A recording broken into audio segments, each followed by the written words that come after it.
Hello friends, welcome to simple cooking Tamil. இன்னைக்கு நம்ம சேனலில் அப்படியே ஹோட்டலில் கிடைக்கிறது மாதிரியே லேயராக ரொம்பவே சாஃப்டாக முட்டை பால் எதுவுமே சேர்க்காம பியூர் வெஜிடேரியன் ஸ்டைலில் ஒரு பரோட்டா ரெசிபி தான் பார்க்க போகிறோம்.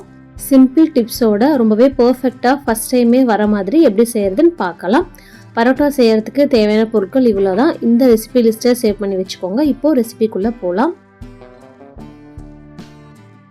பரோட்டா பண்ணுறதுக்கு நான் இன்னைக்கு 1/2 kg அளவுக்கு மைதா மாவு எடுத்துருக்கிறேன்.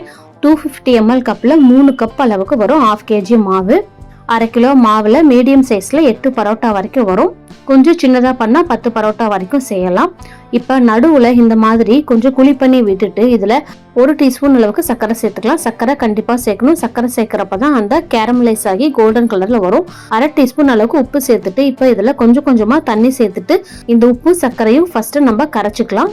நான் எந்த கப்பில் மாவு அளந்தனோ அதே கப்பில் 1 கப் அளவுக்கு தண்ணி எடுத்துருக்கிறேன். ஃபஸ்ட்டு 1/2 கப் வரைக்கும் மட்டும் சேர்த்துட்டு இது எல்லாத்தையும் நல்லா கரைச்சதுக்கு அப்புறமா கை வச்சுட்டு இந்த மாதிரி எல்லா பக்கமும் பரவலாக மாவு பிசைய ஆரம்பிங்க.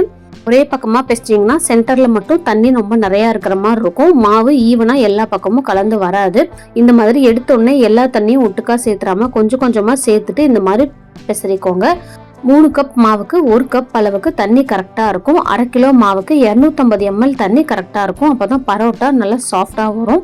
மாவு பிசையும் போது இறுக்கமாக பிசையக்கூடாது. நல்லா மேலோட்டமாக ஃபஸ்ட்டு பிசைஞ்சுக்கோங்க. அதுக்கப்புறமா கடைசியாக நம்ம பிசைகிறப்ப அது இறுக்கம் கொடுத்துரும்.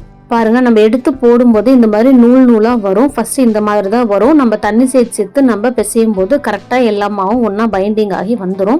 மாவுக்கு தண்ணி பத்தாத மாதிரி இருக்குன்னு சொல்லிட்டு அதிகமாக சேர்த்துடக்கூடாது. நம்ம பிசைய இது கரெக்டான பக்குவத்துக்கு வந்துடும். இப்போ பாருங்கள், மாவு ஃபுல்லாக பிசைஞ்சாச்சு. நமக்கு கையில் தொடும்போதே ஓரளவுக்கு சாஃப்டாக இருக்கணும். இது ஊறி வரும்போது இன்னுமே சாஃப்டாகும். மாவு பிசைஞ்சிட்டு இந்த மாதிரி ஒரு கல் மேலேயோ இல்லை சப்பாத்தி கட்டை மேலேயோ வச்சுட்டு இந்த மாதிரி நல்லா இழுத்து பிசைய ஆரம்பிங்க. ஒரு 3லிருந்து 5 நிமிஷம் வரைக்கும் இந்த மாதிரி இழுத்து பிசைஞ்சு கொடுங்க. இந்த மாதிரி பிசையறப்ப நமக்கு நடுவில் மாவு பரோட்டா வீசும்போது பிஞ்சு வராது. இந்த மாதிரி பிசையறது தான் அந்த பரோட்டா சாஃப்ட்னஸே வரும். இந்த ஸ்டெப்பு ரொம்ப ரொம்ப முக்கியம். கண்டிப்பாக இதை பண்ணணும். நம்ம இந்த மாதிரி பண்ணும்போது டைல்ஸில் மாவு ஒட்டக்கூடாது. அந்த பக்குவம் தான் கரெக்டான பக்குவம். தண்ணி அதிகமாக சேர்த்துட்டோம் அப்படின்னா இந்த மாவு டைல்ஸோட அப்படியே ஒட்டிடும். இப்போ பாருங்கள், நல்லா பிசைஞ்சாச்சு. இப்போ இதை உருண்டை பண்ணிட்டு மேலே லைட்டாக எண்ணெய் தடவிட்டு மூடி வச்சுட்டு ஒரு 2 மணி நேரம் வரைக்கும் இதை நல்லா ஊற வச்சிடலாம். பரோட்டா ஊற தான் நல்லா சாஃப்டாக வரும். அதே மாதிரி ரொம்ப 4 மணி நேரத்துக்கு மேலே ஊறிடக்கூடாது, மாவு புளிச்சிரும். இப்போ பாருங்கள், 2 மணி நேரம் நல்லா ஊறிடுச்சு. நமக்கு தொடும்போதே தெரியும் முன்னே இருந்ததுக்கும் இப்போ இருக்கிறதுக்கும் இருக்கிற சாஃப்ட்னஸ்ஸு. இப்போ இந்த மாவை நம்ம உருண்டை பிடிச்சிடலாம். 2ஆக கட் பண்ணிக்கோங்க. உங்கள் கைக்கு எந்த அளவுக்கு மாவு அடக்க முடியுமோ அந்த அளவுக்கு சைஸில் இதை கட் பண்ணிக்கோங்க. கட் பண்ணிவிட்டு இந்த மாதிரி இதை மடக்கி உள்ளே தள்ளினீங்க அப்படின்னா மேலே அழகாக பால் ஷேப்பில் எலும்பி வரும். உங்களுக்கு எந்த சைஸில் பரோட்டா வேணுமோ அந்த சைஸில் இந்த மாவு வந்ததுக்கப்புறம் நீங்கள் 2 விரலை வச்சு கட் பண்ணுறப்ப இது அழகாக கட் ஆகி வந்துடும். மாவு இந்த மாதிரி உருண்டை பிடிக்கும் போது ரொம்ப பிசுறு இருக்கக்கூடாது. அதனால இந்த மாதிரி நீங்கள் கட் பண்ணுறப்ப அழகாக எந்த பிசுறும் இல்லாமல் வந்துடும். இப்போ பாருங்கள், எனக்கு மீடியம் ஷேப்பில் 8 பரோட்டா மாவு வந்திருக்கு. மேலே இந்த மாதிரி எண்ணெய் தடவிட்டு இந்த மாவையும் ஒரு 1/2 மணி நேரத்துலேருந்து 1 மணி நேரம் வரைக்கும் நல்லா இதை ஊற வச்சுருங்க. இந்த மாதிரி எண்ணெய் தடவி ஊற வைக்கிறப்ப பரோட்டா வீசும் போது நல்லா இழுத்து கொடுத்து மெலிசா நிறைய லேயர்ஸ் ஃபார்ம் ஆகும். இப்போ பாருங்கள், 1/2 ஹவருக்கு மேலே நல்லா ஊற வச்சாச்சு. ஊற வைக்கிறப்ப இன்னுமே மாவு நல்லா சாஃப்டாக இலகி வந்திருக்கும். இப்போ ஒரு கப்பில் இந்த மாதிரி எண்ணெய் எடுத்துக்கோங்க. நம்ம எண்ணெய் தடவி தான் பீடா போட முடியும். சைடில் ஒரு கப்பில் எண்ணெய் வச்சுட்டு இந்த மாதிரி ஃபஸ்ட்டு ஒரு மாவில் மட்டும் மேலே எண்ணெய் தடவிட்டு இந்த மாதிரி ஈவனாக ஒரு சின்ன சைஸ் சப்பாத்தி மாவு உருட்டுற மாதிரி உருட்டிட்டு அதோட ஓரங்களை மட்டும் இந்த மாதிரி மெலிசா பண்ணி விட்டுருங்க.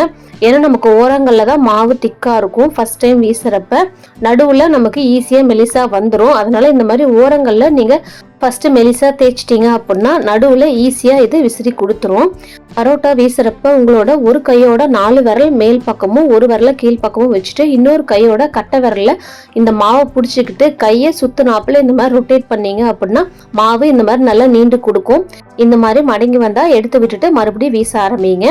அதே மாதிரி இந்த மாவு நடுவில் ஓட்டையானாலும் ஒன்றும் பிரச்சனை இல்லை. மறுபடியும் இதே மாதிரி வீசிட்டே இருந்தீங்க அப்படின்னா இந்த அளவுக்கு மெலிசா வந்துடும். சைடில் இருக்கிற மாவெல்லாம் உங்களுக்கு மொத்தமாக இருக்கிற மாதிரி தெரிஞ்சால் இந்த மாதிரி எல்லா பக்கமும் இழுத்து விட்டுட்டீங்க அப்படின்னா அது மெலிசா நீண்டு வந்துடும். இல்லை அப்படின்னா சப்பாத்தி கட்டையை வச்சு உங்களுக்கு எந்த அளவுக்கு மெலிசா தேய்க்க முடியுமோ அந்த அளவுக்கு தேய்ச்சிக்கோங்க. இந்த மாதிரி மெலிசா நம்ம வீசினதுக்கு அப்புறமா இந்த மாதிரி மாவை இந்த மாதிரி உள்ளங்கையில வச்சுட்டு மேல் பக்கமா சுத்திட்டு கடைசி மாவு சுத்தி வரும்போது இதை அடியில கொண்டு போய் ஃபினிஷ் பண்ணிடுங்க. இல்லை அப்படின்னா பரோட்டா நமக்கு சுட்டுட்டு பரோட்டா அடிக்கும் போது கலண்டு வந்துடும். இந்த மாதிரி அடிப்பக்கமா ஃபினிஷ் பண்ணும்போது நம்ம எவ்வளோ அடிச்சாலும் பரோட்டா கலண்டு வராது. இப்போ பாருங்க, எல்லா மாவையும் இதே மாதிரி வீசி நம்ம எடுத்து வச்சாச்சு. இதுக்கு மேலே இதை ஊற தேவையில்லை. இதை நம்ம உடனே பரோட்டா செய்ய ஆரம்பிச்சிடலாம். நீங்கள் ஃபர்ஸ்ட் மாவை வீசி எடுத்து வச்சிருப்பீங்க இல்லையா, அந்த மாவுல இருந்து ஃபர்ஸ்ட் ஸ்டார்ட் பண்ணுங்க. கொஞ்சமா மேலே எண்ணெய் தடவிட்டு இந்த மாதிரி சப்பாத்திக்கு ரோல் பண்ற மாதிரி நார்மலா ரோல் பண்ணாலே போதும். ரொம்ப அழுத்தி ரோல் பண்ண வேணாம். ரொம்ப அழுத்தி ரோல் பண்ணா லேயர்ஸ் எல்லாம் அப்படியே அமுங்கிரும், மேலே தனியா வராது. அதனால மேலோட்டமா அழுத்தினாலே போதும். உங்களுக்கு வேணுங்கிற சைஸ்ல இதை திரட்டிட்டு ஒரு இரும்பு தோசைக்கல், நல்லா சூடா இருக்கிற தோசைக்கல்ல 1 ஸ்பூன் மட்டும் எண்ணெய் விட்டுட்டு இந்த பரோட்டா மாவை இதுல சேர்த்துருங்க. சேர்த்துட்டு மேல் பக்கமா 1 ஸ்பூன் அளவுக்கு எண்ணெய் சேர்த்துக்கோங்க. ஒரு 30 செகண்ட்ல இருந்து 45 செகண்ட் வரைக்கும் நல்லா இது வெந்ததுக்கு அப்புறமா இன்னொரு பக்கமா திருப்பி போட்டு சைட்லயும் அதே மாதிரி 1 டீஸ்பூன் அளவுக்கு எண்ணெய் சேர்த்துக்கோங்க. மொத்தமா இதுல ஒரு 3ல இருந்து 4 டீஸ்பூன் எண்ணெய் சேர்க்கிற மாதிரி இருக்கும். இந்த அளவுக்கு எண்ணெய் சேர்த்தாதான் பரோட்டா நல்லா கிறிஸ்பியா வரும். ஒரு சைடும் ஒரு 40 செகண்ட்ல இருந்து 50 செகண்ட் வரைக்கும் நல்லா வேக விடுங்க. மீடியம் ஃப்ளேம்ல வச்சுட்டு நல்லா வெந்ததுக்கு அப்புறமா இந்த மாதிரி திருப்பி போட்டுட்டே இருந்துட்டு நல்லா கோல்டன் கலர்ல வந்ததுக்கு அப்புறமா பரோட்டா மாவை எடுத்துடலாம். இப்ப பாருங்க, நான் ஒரு 4 பரோட்டா மாவு ஒட்டுக்கா சுட்டு வச்சுட்டு இதை தட்ட போறேன்.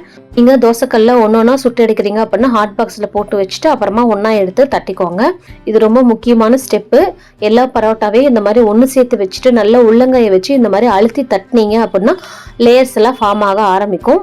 ஒரு 10 தடவை இந்த மாதிரி சைட்ல தட்டிக்கோங்க. சூடாதான் இருக்கும், கொஞ்சம் வெயிட் பண்ணி தட்டிக்கோங்க.